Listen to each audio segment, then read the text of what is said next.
What's your name? Sasha. No, what's your real name? Carlo. What's your name? Marco. Tania से सीधा Tony.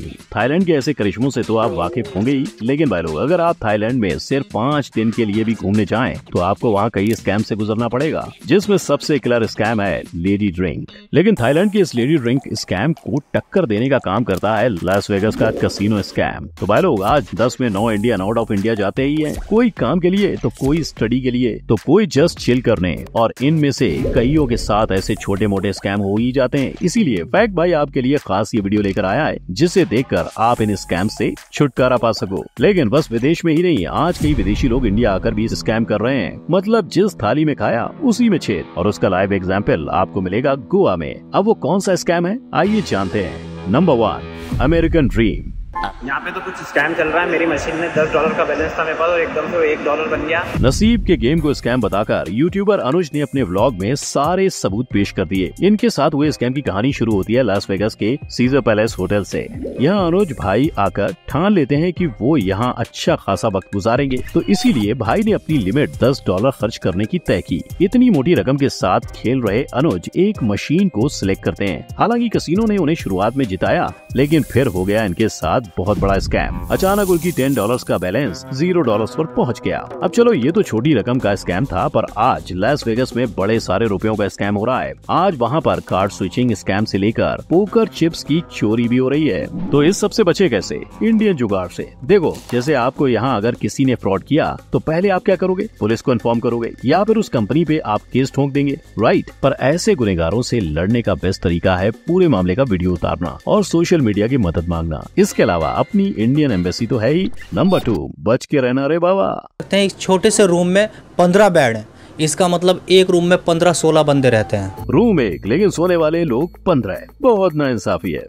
अब इससे पहले की फैक्ट भाई गब्बर बन जाए, दुबई के स्कैमर्स को एक्सपोज करना बेहद जरूरी है। इन स्कैमर्स ने कई मासूम हिंदुस्तानियों को बेरहमी से ठगा है। ये स्कैम तब का है जब दुबई के कई फ्रॉड लोगों ने मिलकर 5000 हिंदुस्तानियों को ठगने की ठानी, और इन लोगों ने उन सारे इंडियन से कंपनी ज्वाइन करने के डिपॉजिट भी ले रखे थे। जैसे ही दुबई में फंड्स ट्रांसफर हुए, वो सारे ही लोग रफू चक्कर हो गए। हालांकि उस पूरे मामले पर पुलिस केस भी हुआ और कई लोग पकड़े भी गए। मगर उनका क्या, जो ऐसे स्कैम्स के आधार पर दुबई पहुंच जाते हैं। इसका खुलासा वहाँ के एक स्कैम हुए इंडियन ने किया। उन्होंने बताया कि उन्हें दुबई स्टील फिक्सर की जॉब से ले जाया गया और वहाँ जाकर उन्हें वो काम छोड़ एक मजदूर का काम दे दिया। आपको ये जो यहाँ स्टील फिक्सर का काम बताया गया था, क्या वो काम मिला है? नहीं, वो काम नहीं मिला। हम लोग को मिला जो मेस्तर का काम होता है, उसमें क्या हम लोग को लगा दिया सीमेंट ढोने में और काम में लगा दिया। यानी गरीब की मजबूरी को मजदूरी में कैसे बदले, वो कोई इनसे सीखे। और दुबई में सिर्फ लोगों की हेराफेरी नहीं चलती, वहाँ झूठे आईफोन बेचने का धंधा भी आम हो चुका है। और ये जो 14 Pro है, इसका मैन्युफैक्चरिंग डेट दिखा रहा था 1990 में, तब तो आईफोन भी लॉन्च नहीं हुआ था। तो ये सारे फेक प्रोडक्ट से बचे। मतलब मेक इन इंडिया पे ही भरोसा रखें। नंबर 3,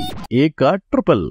तीतर के 2 आगे तीतर, तीतर के 2 पीछे तीतर। बोलो कितने तीतर? ये सवाल जितना आपको आपका दिमाग खुजाने के लिए मजबूर करेगा, उससे भी ज्यादा दिमाग आपको पाकिस्तान में जाकर खुजाना पड़ेगा। अब सवाल ये है कि जिस आदमी के पास दिमाग है, वो भला पाकिस्तान घूमने क्यों जाए? लेकिन फिर सोचो, आप मस्त में घूमने पाकिस्तान गए, अपने दोस्त के बताने पे आपने फैंटास्टिक करीम भाई की बिरयानी खाई और आपको वो जरा सी भी पसंद नहीं आई। फिर आप दुकान के बाहर आए तो देखा कि उसी लाइन में 2 और करीम भाई की दुकानें थी। आप कंफ्यूज कि असली वाले करीम भाई आखिर हैं कौन, क्योंकि करीम भाई के आगे भी करीम और करीम भाई के पीछे भी करीम। लेकिन दिमाग खुजाने के बाद ही आपको पता चलेगा कि हाय अल्लाह, मेरे साथ तो स्कैम हुआ है। ये स्कैम इस लेवल तक पहुंच गया है कि आप जैसे जैसे आगे जाओ, वैसे वैसे आपको हर दुकान के आगे पीछे असली दुकान की नकली कॉपीज दिखाई देंगी। इसीलिए भाई लोग, अगर आपको पाकिस्तान जाना ही है तो खाने से पहले ओजी दुकान जरूर ढूंढना।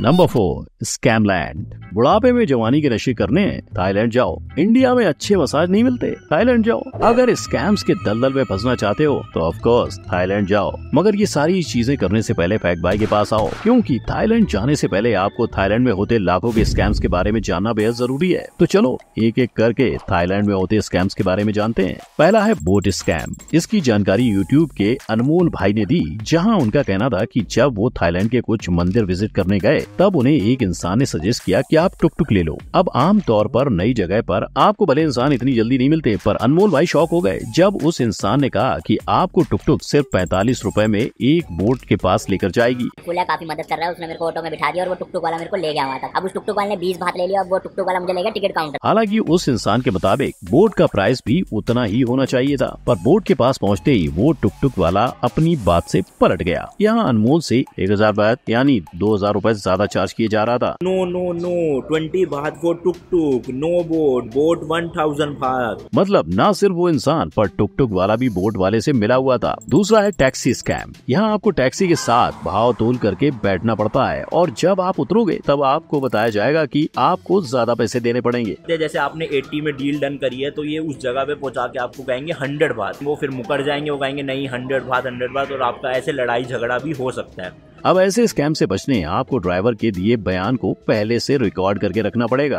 अब आते हैं थाईलैंड में होते सबसे फेमस लेडी ड्रिंक स्कैम की ओर। इमेजिन करो आप थाईलैंड के लोकल बार में गए और आपको आपके बगल में लड़की बैठी मिली। इतनी सुंदर हसीना देखकर जब आप उससे एक ड्रिंक के लिए पूछोगे तब वो बेशक हाँ बोलेगी। ये सिलसिला 2 से 4 ड्रिंक तक बिना रुके चलता रहेगा, मगर जब आपके हाथ में बिल दिया जाएगा तभी इस स्कैम का असल खुलासा होगा। यहाँ आपके ड्रिंक के कम पैसे लगाए जाएंगे और लेडी ड्रिंक के बहुत ज्यादा। इसके साथ में 2 बियर मार रही है, बियर मार के 400-500 बात का बिल आया। और कहा जाता है कि इस पूरे स्कैम में बार वाला उस हसीना के साथ मिला हुआ होता है जो शराब की जगह लड़की को सिर्फ पानी देगा। और वो जो ड्रिंक पी रही है वो एक्चुअल में ड्रिंक भी नहीं है, वो या तो जूस है या पानी है। यानी थाईलैंड में जाकर सिर्फ मौज मस्ती ही नहीं, मंदिरों के दर्शन करने भी जाया करो। इन स्कैम से शायद आप बच जाओगे। नंबर 5, स्कैम पे स्कैम। बुलाती है मगर जाने का नहीं। ये वाकया आप अपने इस्तांबुल के सफर में हमेशा याद रखना, क्योंकि यहाँ आपको लड़कियां एयरपोर्ट से लेकर सड़कों पर लगातार बुलाती रहेंगी। इसके पीछे की वजह पैसे ऐड ना। जी हाँ, जब आप वहाँ अपना काम से काम रखकर चल रहे होंगे तब अचानक कहीं से कोई मोहतरमा आपके कंधे पे थपथपाएंगी और पूछेंगी क्या आप मेरे साथ चलोगे। और जब आप इसके पीछे की वजह पूछोगे तो वो कहेंगी फॉर गुड टाइम। मतलब मौज मस्ती के चक्कर में आप प्रोस्टिट्यूशन के झांसे में आसानी से फंस जाओगे। हालांकि टर्की ने कभी प्रोस्टिट्यूशन पर बैन नहीं लगाया, यानी एक इस्लामिक कंट्री होने के बावजूद यहाँ ऐसी चीजें खुलेआम होती हैं। पर फॉरेन छोड़ अगर अपने खुद के देश में देखें तो भाई लोग यहाँ भी आपको ऐसे स्कैम का भंडार मिलेगा। इसका सबसे बड़ा कैपिटल है गोवा। ये वही जगह है जहाँ जाने के लिए कॉलेज के दोस्त बचपन से 55 के हो जाते हैं। यहाँ चलता है बहुत फेमस मसाज पार्लर स्कैम। यहाँ आपको मसाज के साथ हैप्पी एंडिंग भी ऑफर की जाती है और हैप्पी एंडिंग के नाम पे लोग 10,000 रुपए भी देने को तैयार हो जाते हैं। इनफैक्ट इन मसाज पार्लर्स में इंडियंस छोड़कर इंटरनेशनल लड़कियां भी होती हैं। लेकिन जैसे ही आप मसाज कराने अंदर जाओगे और अपना मसाज खत्म होने के बाद खुशहाल एंडिंग की मांग करोगे तो पूरी चीज बदल जाएगी। अचानक लड़की की जगह आप पे बाउंसर्स के हाथ रेंगने लगेंगे और आपको शायद बिना कपड़ों के ही बाहर फेंक दिया जाएगा। यानी मांगी थी खीर और बदले में मिल गई बवासी। तो भाई लोग हमेशा सतर्क रहें और सावधान रहें और हो सके तो उस जगह को सिर्फ घूमने के नजरिए से ही देखें। नंबर 6, दोगुना लगान भर दिया। हर साल 1,20,000 स्टूडेंट इंडिया से यूके पढ़ाई के लिए जाते हैं, पर जरा सोचो लाखों रुपयों का लोन लेने के बावजूद आपका बच्चा जा ही ना पाए। तो ऐसा ही कुछ सलमान कुरैशी के साथ हुआ। ये भाई साहब अपनी पढ़ाई के लिए यूके जा रहे थे और एयरपोर्ट पे इन्हें डर लिया गया, कोई गैर कानूनी काम के लिए नहीं, पर ये बोलकर कि उनकी टिकट कंफर्म हुई ही नहीं है। ऐसा किस्सा भारत की कोई ट्रेन का हो तो ठीक था, लेकिन एयरपोर्ट पे भी। अब हुआ यूं कि सलमान भाई के किसी रिलेटिव ने उन्हें वीजा ऑफिस का नंबर भेजा जो फ्रॉड निकला। यहाँ सलमान भाई से बोला गया कि एनीडेस्क ऐप डाउनलोड करो और 1 टाइम फी 10,000 रुपीज भर दो। अब इससे पहले कि सलमान भाई समझे, उससे पहले उनके अकाउंट से 90,000 उड़न छू हो गए। लेकिन ये तो हुई यहाँ रहते हिंदुस्तानी की बात, पर वहाँ के स्टूडेंट्स का क्या? वहाँ फेक ऑफिशियल्स आपको कॉल करेंगे और अधूरे डॉक्यूमेंट्स के नाम पे आपसे पेनाल्टी लेंगे। शायद इसीलिए आज वहाँ की सरकार इमिग्रेशन के लॉज को और सख्त करना चाहती है। तो ये थे वो फेमस स्कैम जिसका शिकार कई इंडियंस हो गए, बट आगे ऐसा नहीं होगा। इसलिए इस वीडियो को अपने भाई बहन दोस्त या आउट ऑफ इंडिया रहने वाले रिश्तेदारों को शेयर करें ताकि हर एक को इन स्कैम का पता चल सके। और अगर आपको ऐसे ही फूड चैलेंजेस के स्कैम्स जानना है जो 10 रुपयों में दिन भर खाने का झूठा चैलेंज करते हैं, तो अभी इस आई बटन पर क्लिक करें। वीडियो अच्छी लगी हो तो लाइक, शेयर और सब्सक्राइब करना ना भूलें। मिलते हैं अगली वीडियो में। जय हिंद।